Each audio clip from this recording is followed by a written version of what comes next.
So hello guys, आज हमारा computation studies का लास्ट लेक्चर है फैक्टर एनालिसिस।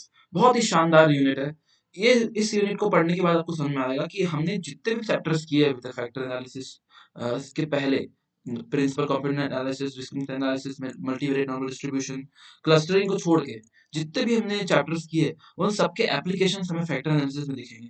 कहीं ना कुछ तरीके से वो हमें रिलेटेड होगा। तो सबसे पहले शुरू करते हैं बिना टाइम वेस्ट किए। फैक्टर एनालिसिस से हम क्या समझते हैं, सबसे पहले उस पे आते हैं। So what is factor analysis? Factor analysis is a technique that is used to reduce the large number data variables to fewer number of factors. इसका मतलब क्या हुआ? ये तो डेफिनेशन है जो कि कहीं भी इंटरनेट पे अवेलेबल मिल जाएगी। पर इसका मतलब हुआ क्या? इसका मतलब ये होता है कि अगर हमारे पास किसी मॉडल में, पहले समझते हैं कि फैक्टर क्या होता है। तो पहले से कंटिन्यू करते हैं, फिर हम लोग एक बार में इसको समझते हैं मतलब क्या होता है फैक्टर एनालिसिस पे, ये होता क्या है और इसे कैसे करते हैं हम लोग। So it is a way to condense the data in many variables into just a fewer variables. जैसा पढ़ के समझ में आ रहा है कि अगर हमारे पास वेरियस डेटा वेरिएबल्स गिवन है तो उन सब डेटा वेरिएबल्स को कंडेंस करके, उन सब डेटा वेरिएबल्स को हम लोग एक साथ करके, कुछ लेट्स सपोज 10 वेरिएबल्स गिवन है, 10 से हम लोग कुछ अगर 2 ला पा रहे हैं या उससे भी कम ला पा रहे हैं, उसे कंडेंस कर पा रहे हैं, तो उस कंडेंसेशन प्रोसेस को हम लोग फैक्टर एनालिसिस में काउंट करते हैं। It is also called dimension reduction. आगे आते हैं इस पे। इट इज एन एग्जाम्पल और part of general linear model, JLM model का एग्जाम्पल है। और latent variable model, same JML model को लेटेंट, जेएलएमएल मॉडल को लेटेंट वेरिएबल मॉडल ही बोलते हैं। पहले समझते हैं फैक्टर एनालिसिस को with the help of an example. एक बहुत ही शानदार एग्जांपल है, उसके मदद से हम समझते हैं फैक्टर एनालिसिस को। सो लेट्स सपोज आप एक रेस्टोरेंट में गए। रेस्टोरेंट में जाने के बाद आपको क्या मिलेगा? सबसे पहले आप कुछ कुछ चीजें वहां नोटिस किया रेस्टोरेंट में। पहला, वेटिंग टाइम, कि कितना वेट करना पड़ रहा है आपको। दूसरा, साफ सफाई, क्लीननेस। तीसरा, स्टाफ का बिहेवियर आपके साथ। Test of food, food freshness, food temperature. ये सब वेरिएबल्स, ये सब चीजें आप देखोगे किसी रेस्टोरेंट में।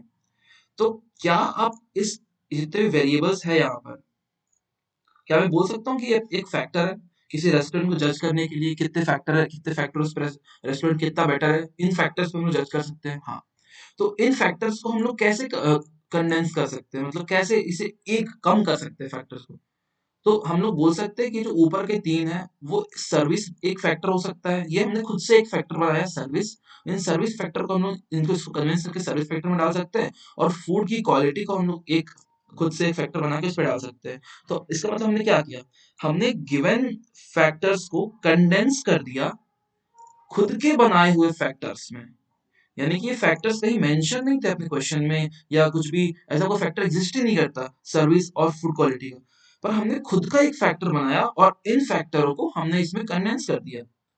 अच्छा, बहुत लोगों के दिमाग में एक सवाल उठेगा कि भैया ये काम तो हम लोग पीसीए में भी करते थे, तो पीसीए और इसमें क्या अंतर है? हम लोग इसमें डिटेल में आएंगे, पर मैं भी थोड़ा बता देता हूँ ओवरव्यू के लिए कि पीसीए में क्या था। पीसीए में ये जो वेरिएबल, ये जो फैक्टर था हमारा, ये फैक्टर हमारा गिवन होता था। ये फैक्टर हमारा गिवन होता था, तो हम लोग गिवन गिवन फैक्टर से हम लोग जो ऑलरेडी गिवन फैक्टर है उसमें हम लोग कन्वर्जन करते थे।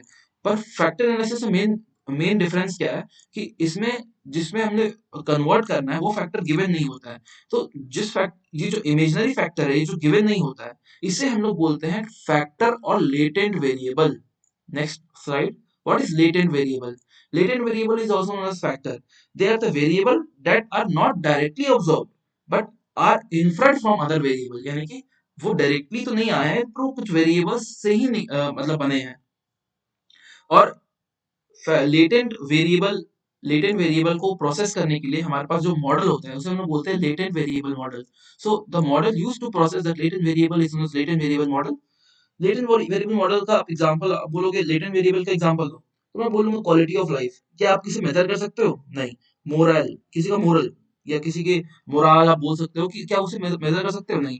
हैप्पीनेस, किसी की खुशियां मेजर कर सकते हो? नहीं। एक्साइटमेंट नहीं। कॉन्फिडेंस नहीं। तो आप हर वो चीज जो आप मेजर नहीं कर सकते, या आप मेजर भी कर सकते हो, पर इस केस में वो इमेजिनरी क्वांटिटी या इमेजिनरी वेरिएबल उसको हम लोग बोलते हैं लेटेंट वेरिएबल। और जो मॉडल्स जिसे हम प्रोसेस करते हैं उसे हम बोलते हैं latent variable model. I hope this clear. तो यहाँ तक हमने पढ़ा फैक्टर एनालिसिस होता क्या है, और फैक्टर एनालिसिस हमने ये स्टेटमेंट को जस्टिफाई किया कंडेंस करने का। हमने ये बताया कि लार्ज नंबर ऑफ वेरिएबल्स को कंडेंस करके हम लोग स्मॉलर वेरिएबल या फ्यूअर फैक्टर्स में उसे हम डिस्ट्रीब्यूट कर सकते हैं। फिर हमने ये सीखा कि जीएलएम मॉडल हम थोड़ा बताएंगे इसके नेक्स्ट आगे कुछ। शुरू करते हैं हम लोग एजम्पशंस पे। पहले एजम्पशंस, तो आपको मैं ये जो स्लाइड दिखा रहा हूँ, ये जो अपने पास पीडीएफ है, ये देख लो। ये पीडीएफ क्या है? ये पीडीएफ पूरी थ्योरी है। फैक्टर एनालिसिस एक्चुअली, ये जो डिस्ट्रीब्यूशन हमें यहाँ दिखा हुआ है, इतना छोटा सा पोर्शन दिखा हुआ है, ये पोर्शन काफी डेप्थ में है। अगर आप इसकी थ्योरी नहीं समझोगे तो आपको समझ में ही नहीं आएगा कि इसमें हो क्या रहा है। तो थोड़ा सा तो ये वीडियो लेंथी जा सकता है, क्योंकि इसमें हमें थ्योरी भी डिस्कस करनी है। ये थ्योरी हमें पता नहीं कि थ्योरी आ सकती है नहीं आ सकती है, पर हमें थ्योरी डिस्कस करनी पड़ेगी ये समझने के लिए फैक्टर एनालिसिस एग्जैक्टली करना क्या चाहता है और करता क्या है। फिर हम बात करेंगे इसके न्यूमेरिकल्स पे कि न्यूमेरिकल्स किस तरह के आ सकते हैं फैक्टर फैक्टर एनालिसिस पे। तो सीधा इस पे बात करते हैं। पूरा फुल फ्लेज है, इसके अलावा कुछ पढ़ने की जरूरत नहीं है, इसमें हमने पूरा कवर किया है। नेक्स्ट, हम अभी किस कौन से टॉपिक को कवर कर रहे हैं? हम अभी टॉपिक को कवर कर रहे हैं फैक्टर एनालिसिस मॉडल को। ओके, तो हमने पढ़ लिया वेक्टर एनालिसिस क्या होता है, लेटेंट वेरिएबल क्या होता है, फैक्टर्स क्या होते हैं, कंडेंसेशन क्या होता है, हमने ये सब कुछ पढ़ लिया।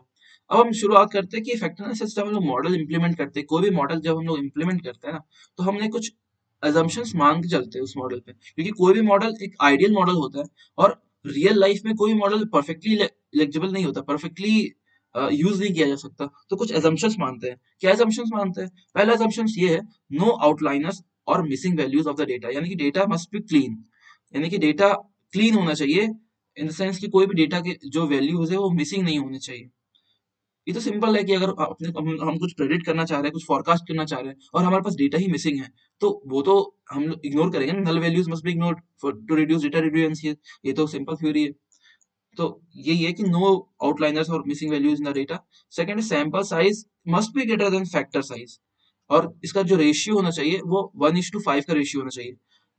बोल सकते हैं 1:5 का रेशियो। एक साइंटिस्ट थे, काइजर करके एक साइंटिस्ट का नाम था, उन साइंटिस्ट ने डिफाइन किया था कि एक जो रेशियो होना चाहिए 1:5 का होना चाहिए। पर मेन थ्योरी क्या है? मेन थ्योरी है कि जो सैंपल साइज होना चाहिए एक मॉडल का, उसका sample size always greater than factor size. इसका मतलब समझ में आया? फैक्टर साइज और सैंपल साइज का मतलब ये होता है कि लेट सपोज हम इसका कोई सैंपल, लेट सपोज हमारे पास ये सैंपल है, ये जो सैंपल है ये हमारे पास ज्यादा होना चाहिए as compare to the factor. ये है फैक्टर, ये दोनों है फैक्टर, ये दोनों है सैंपल्स। तो अगर हमारे पास 10 सैंपल्स है तो हम 2 फैक्टर निकालेंगे, और ये जो रूल है 1:5, ये बोलता है कि अगर हमारे पास सैंपल साइज 5 है तो एटलीस्ट 1 फैक्टर तो होना ही चाहिए अपने पास। अगर अपने पास सैंपल साइज अगर 10 है तो हमारे पास यहाँ कितने फैक्टर होने चाहिए? 2 फैक्टर होने चाहिए।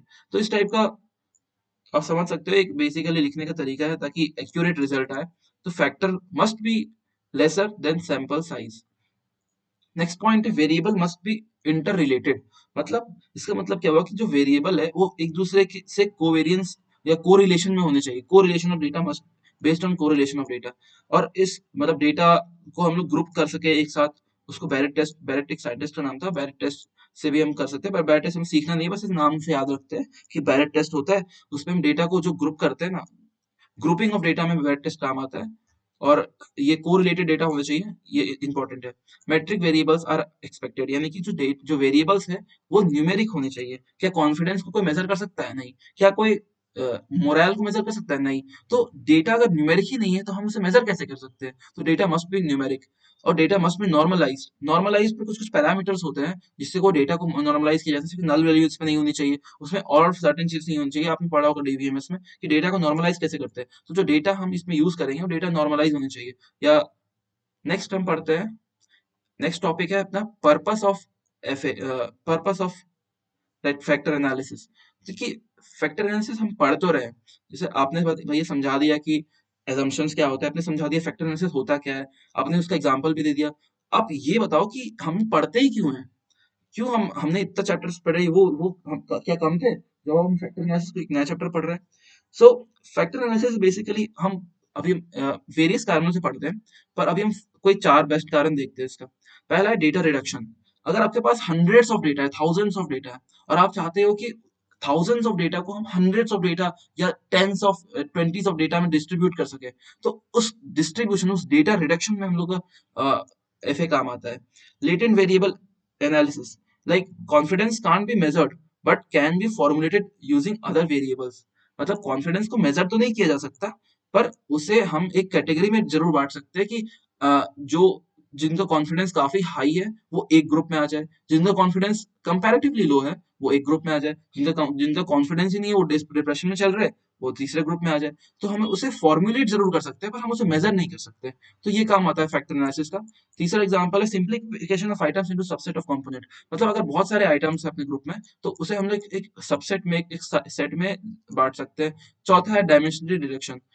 जैसे इसमें था डेटा रिडक्शन, तो हम लोग डायमेंशन अलग अलग, जैसे मैट्रिक्स दिया हुआ है, मैट्रिक्स के जितने भी डायमेंशन है हम इसे एक्सेस कर सकते हैं, तो एक्सेस डायमेंशनैलिटी, ये पर्पस, ये एग्जाम में कभी नहीं आने वाला, पर मैं थ्योरी के लिए आपको बता देता हूँ कि क्या है क्या नहीं। नेक्स्ट आता है कि टाइप्स क्या होते हैं, फैक्टर एनालिसिस के टाइप्स क्या होते हैं। तो दो टाइप के फैक्टर एनालिसिस होते हैं, एक होते हैं ईएफए एक्सप्लोरेटरी फैक्टर एनालिसिस, एक सीएफए कॉन्फर्मेटरी फैक्टर एनालिसिस। सो आप ऐसे समझो, एक फ्लो चार्ट से समझो इसको। हमारे पास एक डेटा था, डेटा बहुत सही है, डेटा था अपने पास। इस डेटा को पहले हम इसमें ईएफए लगाए, ईएफए मतलब ईएफए एक्सप्लोरेटरी फैक्टर एनालिसिस लगाए, use to make structure out of data. It means पहले इसमें जो डेटा था उस पर हम ईएफए प्रोसेस लगाए, वो इस ईएफए प्रोसेस क्या करेगा, इस डेटा को एक कोवेरियंस मैट्रिक्स में कन्वर्ट कर देगा। कोवेरियंस मैट्रिक्स में कन्वर्ट करने से क्या होता है, कोवेरियंस मैट्रिक्स में कन्वर्ट कर देगा, बेसिकली मींस एक स्ट्रक्चर बना देगा। अब उस स्ट्रक्चर को हम लोग उसके इनसाइट्स निकालेंगे, स्ट्रक्चर में क्या इनसाइट्स है उसका इंफॉर्मेशन निकालेंगे और एक इंफॉर्मेशन मैट्रिक्स में कन्वर्ट कर देंगे कि ये जो स्ट्रक्चर बना है, जो कोवेरियंस मैट्रिक्स बना है, उससे इनसाइट्स निकाल के हम उसके इंफॉर्मेशन को एक अलग से पोर्शन में यूज करेंगे, और उस इंफॉर्मेशन को हम लोग ईएफए सीएफए होगा, सीएफए सीएफए से टेस्टिंग करके, इसका काम होता है इसमें जो इनसाइट्स निकले उसकी टेस्टिंग करके उसका एक स्ट्रक्चरल फॉर्म बनाना। तो इसकी टेस्टिंग करके जो भी रिक्वायर्ड इन्फॉर्मेशन होगा वो रिजल्ट, अपने रिक्वायर्ड रिजल्ट को हम लोग इसमें स्टोर कर सकते हैं। ये बेसिकली एक फ्लो चार्ट है जिसमें हम लोग इन दोनों की प्रॉपर्टी समझ सकते हैं। इसका मतलब क्या हुआ, इसका मतलब इस डेटा को फेच करता है और उसको एक स्ट्रक्चर के फॉर्म में बनाता है, एक स्ट्रक्चर के फॉर्म में बना दिया, और इस स्ट्रक्चर से जो भी इनसाइट्स निकले, जो भी रिजल्ट निकला, उस रिजल्ट की टेस्टिंग में सीएफए का योगदान होता है। Next topic, it's clear, I think it's time clear.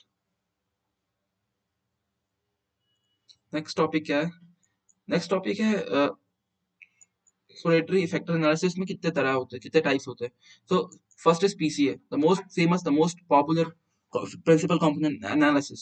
Second is common factor analysis, ये वही है जो हम फैक्टर एनालिसिस पढ़े, वो सेम चीज है, बस कॉमन वर्ड आ गया इसमें, कुछ नहीं और।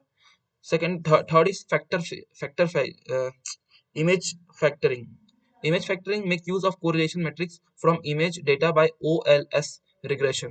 मतलब ऑर्डिनरी लीस्ट स्क्वायर, मतलब क्या हुआ नहीं समझ में आया? देखो इमेज से, जब भी कोई इमेज होता है अपने पास, उस इमेज से हम, मशीन लर्निंग में क्या होता है, इमेज से हम उस इमेज से मशीन लर्निंग के थ्रू एक OLS मैट्रिक्स निकाल सकते हैं, एक कोवेरियंस मैट्रिक्स निकाल सकते हैं, जो कि इस फॉर्मेट में रहता है। लेट्स सपोज मैं दिखाता हूँ, आपको तो पता है ना कि आप जो भी पढ़ रहे हो उसमें वो एमएल के कॉन्सेप्ट्स हैं, तो हम जो भी बात करेंगे उसमें प्रोग्रामिंग आनी चाहिए। मतलब ये कुछ भी ऐसा नहीं है जो आप इसे हवा में बोल रहे हो या इमेजिनरी है, ये सब एक प्रोग्रामिंग लैंग्वेज से हम लोग कोड कर सकते हैं, ये सब कुछ। ओएलएस एक मैथमेटिकल टर्म है जिसमें कि एक इमेज है उसको प्रोसेस करके हम इस फॉर्म में ले आते हैं, ओएलएस एस्टिमेटर या एस्टिमेटर वेक्टर ये। और जो भी मैट्रिक्स हम लोग, जो रिग्रेशन मैट्रिक्स होगा उसका ट्रांसपोज, और जो रिग्रेशन मैट्रिक्स इटसेल्फ, उन दोनों का इनवर्स, और रिग्रेशन मैट्रिक्स का ट्रांसपोज, और y is the vector value of the variable. तो ये क्वेश्चन आपको याद करने की जरूरत नहीं, बस मैंने लिखा है कि इमेज फीचरिंग अगर आपको जानना हो कि क्या होता है उससे आप देख सकते हैं। एक और टर्म आपने सुना होगा, द फोर्थ टर्म है ईएफए का, मैक्सिमम लाइक्लीहुड एनालिसिस। ये टर्म आपने काफी सुना होगा कि होता क्या है मैक्सिमम लाइक्लीहुड एनालिसिस, या मैक्सिमम लाइक्लीहुड फंक्शन सुना होगा हमने, अगर हमने स्टैट्स पढ़ा होगा तो बहुत लोगों को कंफ्यूजन होती है, मैं थोड़ा सा बताता हूँ कि बेस्ड, तो maximum likelihood analysis MLA based होता है कोवेरियंस मैट्रिक्स पे। What do you mean by covariance matrix? The process of estimating the parameters of the distribution that maximise the likelihood of the observed data from the distribution.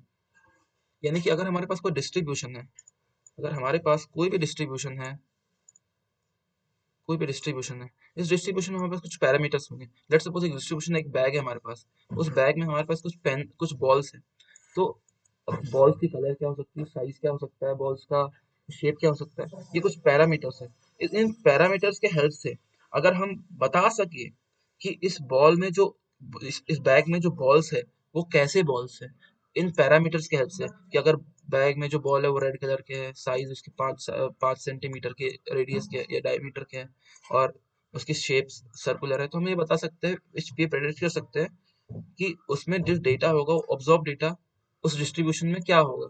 उसको हम लोग बोलते हैं maximum likelihood analysis, यानी कि उसका possibility क्या होगा। तो लाइक्लीहुड क्या होता है, लाइक्लीहुड मैथमेटिकली ऐसे डिफाइन करते हैं कि L means likelihood function, theta means parameter, and random variables, बहुत सारे वेरिएबल्स हो सकते हैं उसमें, जैसे colour, shape, size, random variables, N random variables है, और थीटा जो है पैरामीटर है, is equals to density function density, तो ये डेंसिटी फंक्शन एफ, और ये भी रैंडम वेरिएबल्स स्लैश थीटा। ये लिखने का तरीका है लाइक्लीहुड फंक्शन का। और अगर हम लोग लाइक्लीहुड फंक्शन और पैरामीटर्स पे ग्राफ बनाए, तो इसमें जो सबसे ऊपर वाला पॉइंट होगा, इसका जो मैक्सिमा होगा, वो हमारा हो जाएगा maximum likelihood function. This is the same. तो आप ये समझ सकते हैं, बहुत लोग बोल रहे थे कि मैक्सिमम लाइक्लीहुड फंक्शन क्या होता है, समझाओ तो कुछ समझाओ, तो मैंने थोड़ा एक्सप्लेन कर दिया। नेक्स्ट है issues of factor analysis. Factor analysis हम लोग करते हैं, उसमें कुछ इश्यूज भी आते होंगे। तो पहला इशू आता है कि पीसीए और फैक्टर एनालिसिस दोनों में से हम क्या चुनें। तो काफी पॉपुलर इशू है कि हमें क्या चुनना चाहिए, पीसीए चुनना चाहिए या फैक्टर एनालिसिस चुनना चाहिए। सो अब पहले इसको डिफाइन करते हैं कि दोनों में है क्या। आपने पढ़ा होगा पीसीए, आप फैक्टर एनालिसिस भी पढ़ रहे हो।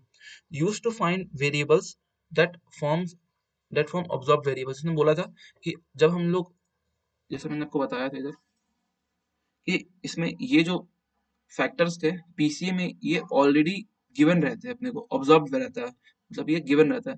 पर फैक्टर में हम उसे एज्यूम करते हैं, एक लेटेंट मैट्रिक्स मानते हैं, समझे। we take as a latent factors मानते हैं, और इसमें ऑब्जर्व वेरिएबल्स रहते हैं, पहला।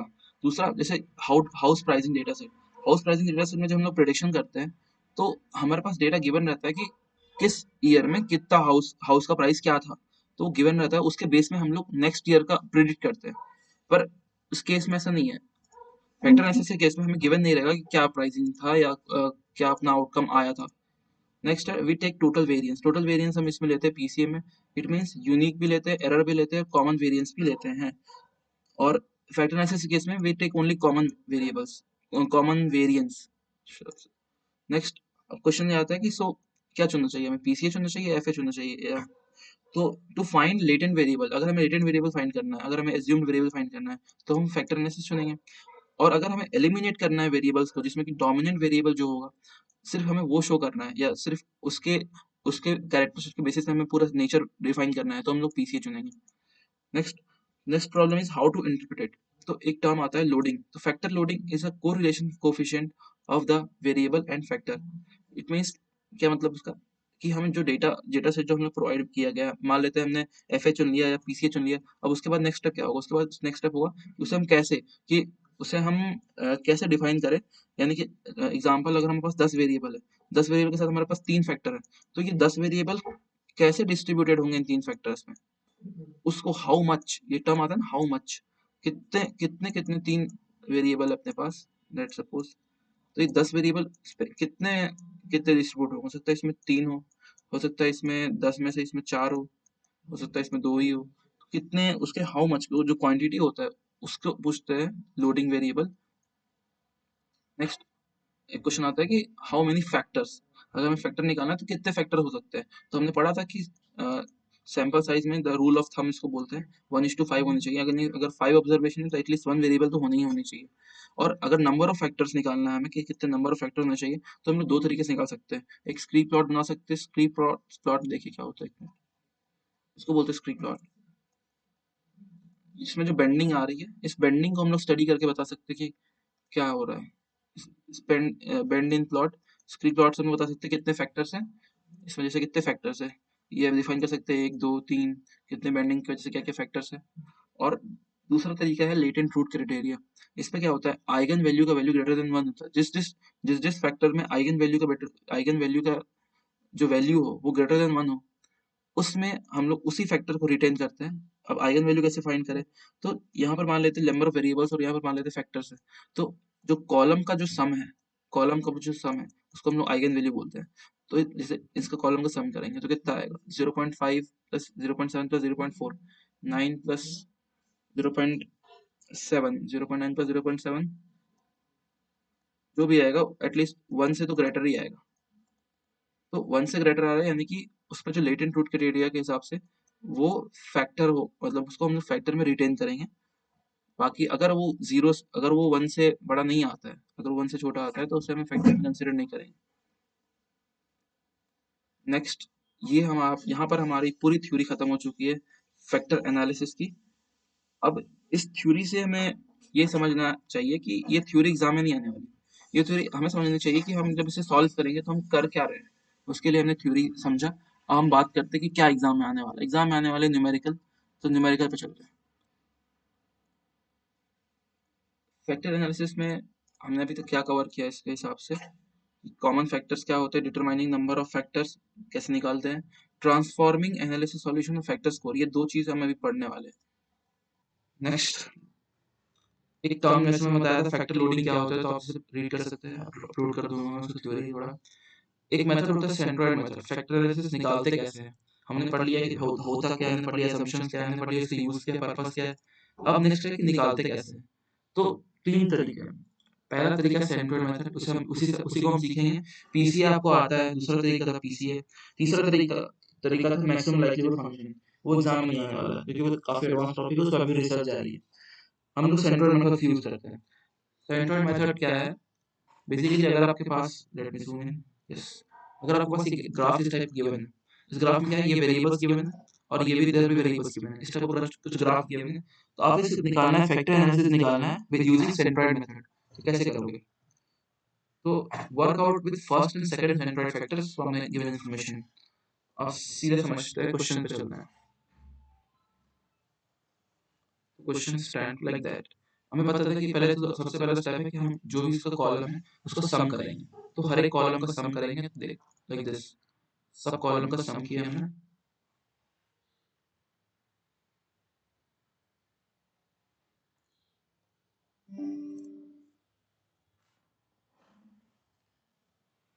तो हमने सब कॉलम का सम किया। फिर हमने क्या किया, इन सारे, इसको क्या बोलते हैं, इसको हम लोग बोलते हैं आइगन वैल्यूज। जैसे हमने बताया था उसमें कि इन कॉलम को सम करने को आइगन वैल्यूज बोलते हैं।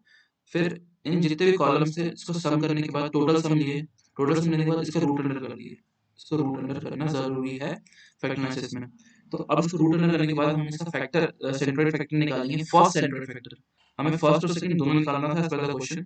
फर्स्ट सेंट्रोइड फैक्टर निकालने के लिए क्या करेंगे कि जो हर एक कॉलम वैल्यू आई उसको अंडर रूट टी के वैल्यू से डिवाइड करते जाएंगे। तो 3.6 डिवाइडेड बाय 5.28, तो इतना एक्सप्रेशन आएगा। ये एक्सप्रेशन आया अपना। नेक्स्ट क्या करेंगे, अपने फर्स्ट सेंट्रोइड वैल्यू आ गई, फर्स्ट सेंट्रोइड वैल्यू इस टाइप में ही हर एक वेरिएबल्स के लिए। अब क्या करेंगे, अब इसको हम प्लॉट करेंगे इसमें कि वेरिएबल 1 के लिए इतने आए, 2 के लिए इतने आए, 8 तक इतने आए। नेक्स्ट क्या करेंगे, नेक्स्ट करेंगे हम कि अब इन वेरिएबल्स वैल्यू जो आई है, सेम वेरिएबल वैल्यू को इधर प्लॉट करेंगे और इसको सेम को इधर प्लॉट करेंगे। डन। और क्या करेंगे, अब हम लोग करेंगे क्या, ये जो डेटा है, ये डेटा कहाँ से आया? अगर आप इसको और इसको मल्टीप्लाई करोगे तो ये आएगा। फिर आपको क्या करना है, इसको और इसको मल्टीप्लाई करना है। फिर आपको इसको और इसको मल्टीप्लाई करना है। बेसिकली आपको क्रॉस प्रोडक्ट निकालना है। इसको फिर फर्स्ट को तो ये आएगा, इसको और फर्स्ट को तो फिर ये आएगा, इसको और फर्स्ट को तो फिर ये आएगा, इसको और फर्स्ट को तो फिर ये आएगा। काफी हेक्टिक प्रोसेस है, पर इतना करने के बाद आपके पास कुछ इस टाइप का डेटा बचेगा, इस टाइप का कुछ टेबल आएगा। ये आएगा अपना फर्स्ट मैट्रिक्स का क्रॉस प्रोडक्ट। Q1 था अपना फर्स्ट मैट्रिक्स, अपना फर्स्ट मैट्रिक्स, उसका क्रॉस प्रोडक्ट कुछ इस टाइप में आया। अब इस क्रॉस प्रोडक्ट को हम लोग को जो इनिशियल मैट्रिक्स था, जो क्वेश्चन गिवन था, उस क्वेश्चन से माइनस करना है, यानी कि 1 माइनस अपना क्रॉस प्रोडक्ट को फर्स्ट किया था 0.48, कुछ इस टाइप का आएगा। तो ये आ जाएगा अपना रेसिडुअल कोफिशिएंट, फर्स्ट मैट्रिक्स का रेसिडुअल कोफिशिएंट। डन है, इतना क्लियर? इसके बाद क्या करना है कि हम इसे वापस प्लॉट कर देंगे, जैसे क्वेश्चन हमने फर्स्ट में किया था 1 से लेके 8 तक इधर, 1 से लेके 8 तक इधर प्लॉट कर दिए। अब जैसा हमने फर्स्ट मैट्रिक्स निकाला था सेम काम करेंगे हम सेकंड मैट्रिक्स की तरफ।